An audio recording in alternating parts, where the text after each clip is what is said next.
Hi and welcome to Shell Painting 101. Today we're going to be looking at how to prepare and get your shells ready for painting.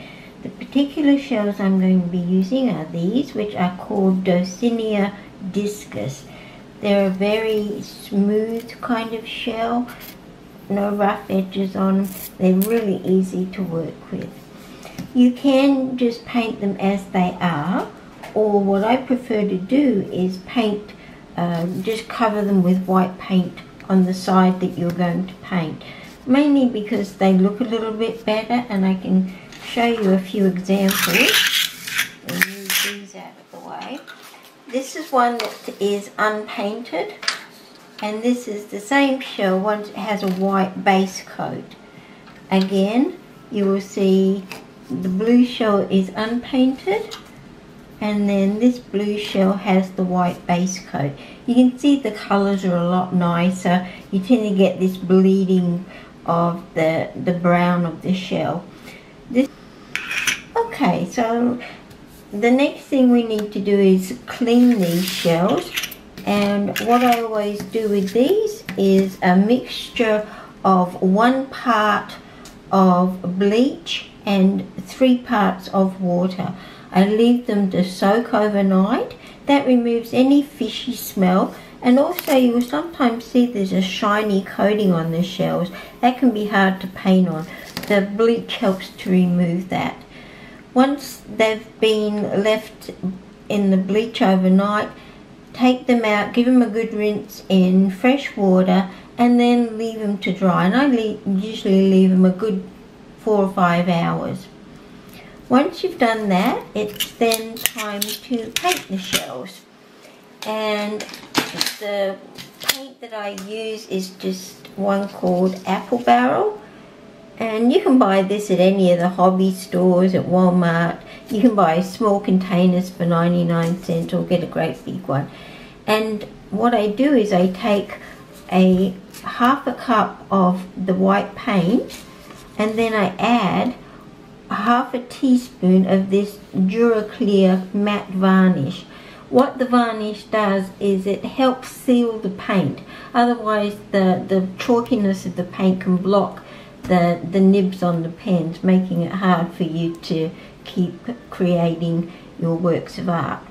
So half a cup of the white paint and a half a teaspoon of the varnish. Mix it up in a container that you can seal, because that will last you for quite a lot of shells. I usually do about 50 with that.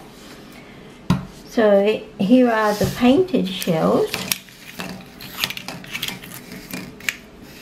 and they now have this smooth flat finish on them, which is really easy to paint. The great thing is you can also still see all the ridges, which will help actually create the lines that you need.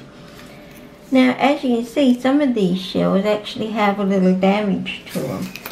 Here's one that you can see a little bit better. What I normally do with these is I will take something like a small Dremel tool,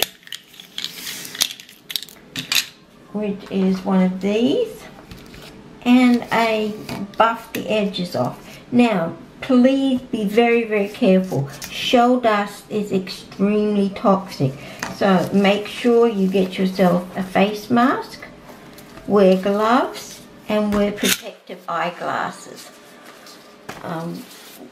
And if possible, do this outside where the dust can blow away. Make sure you wash all your hands afterwards as well.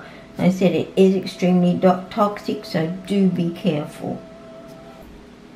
Okay, now that you have your shell ready to paint, we need to choose the image to put on it. You can either freehand a picture that you want to use, a turtle, dolphin, seahorse, whatever. If you're not very good at freehanding it, then you can go online, and there are just hundreds of images that you can download for free. Most of the websites have them that they're adjustable sizes. So what we need is to make our images at least 1.5 to 2 inches in height. and that's the perfect size for most of these shells. If you get an extra large shell, then you can make a little bit larger image, but you don't want the image to take over the shell. It needs to be only taking up about 1/3 of the actual shell. Okay, so let's begin, and I'll show you how to do it if you're not very good at drawing. You can use, like I said, one of the clip arts, and I've chosen this little seahorse. And then what you will need is a piece of carbon paper. You can buy this from any office store and a craft store as well. It's usually in the art section. So just place that on the shell, place your little image on there, and then just quickly draw around the outline. And you don't have to put in all the detail that you'll see on the image, because that's what you're going to go back and fill in yourself anyway. So just the basic shape.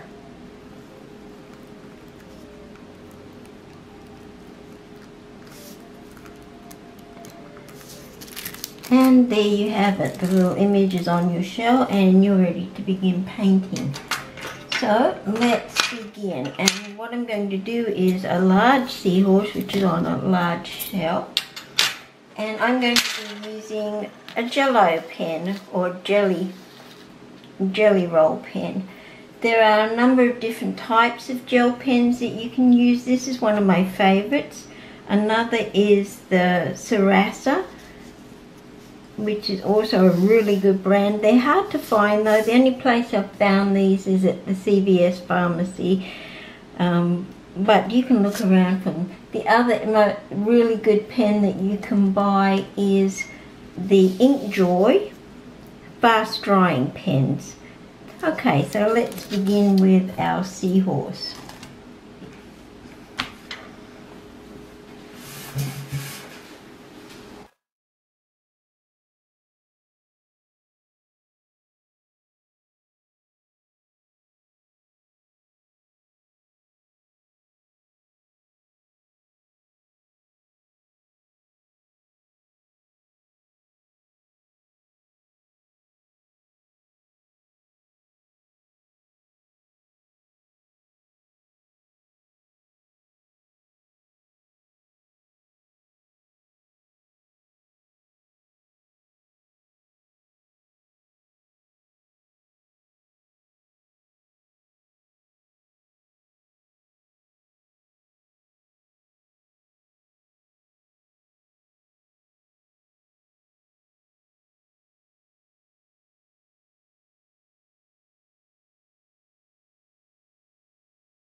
And there's our little seahorse almost finished.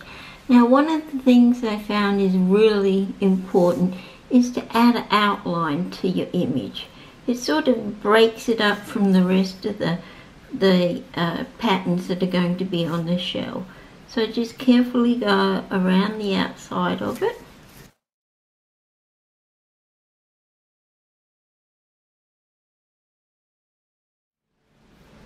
And although these are quick drying ink gels, you still have to be a little bit careful because they're not instant drying. They still take a little bit of time. So you will have to learn to handle the shell from the edges only. Okay, so there we have our little seahorse. He's all completed. And now what we do is we look at the actual curve of the shell and start following just the lines that are already there.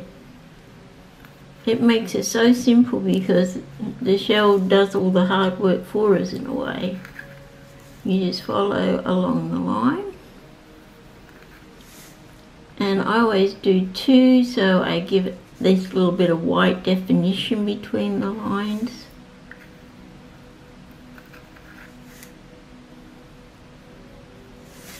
Follow that line onto the other side.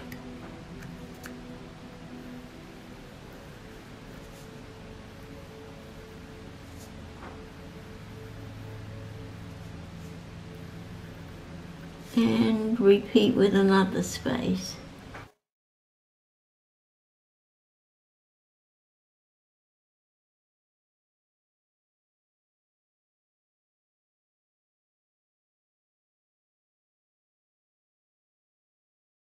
Okay, so there we have our lines that we will be then filling in with different patterns. And again, it's the same patterns that I used in the seahorse that we'll be using here. So right on the edge I'm going to do a zigzag pattern. And remember, you can go back any time and touch up any areas that might look a little messy or anything. Okay. So continue the zigzag pattern.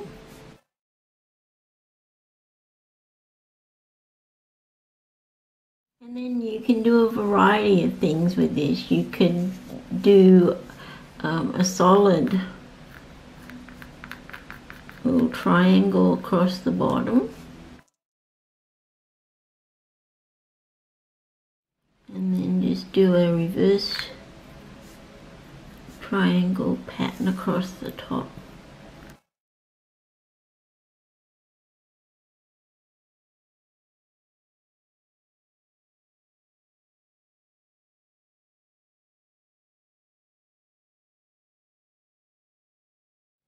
Okay, and then what I like to do is some spirals.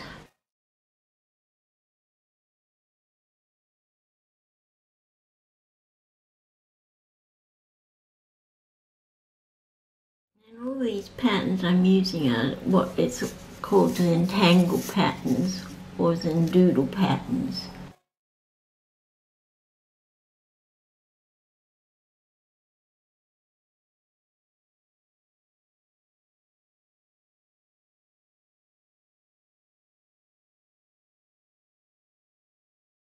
And I do some bubbles up here, some circles.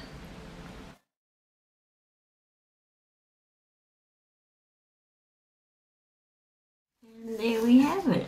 The shell is finished. It just needs to dry for about an hour, and then you can spray it with something like this particular spray, which is Americana. This is one of the best ones I found. The can lasts for a very long time and it doesn't get blocked. So there we have it. There is our shell all complete, ready for its varnish, and then you can turn it into a key ring or a necklace, whatever you want to do with it.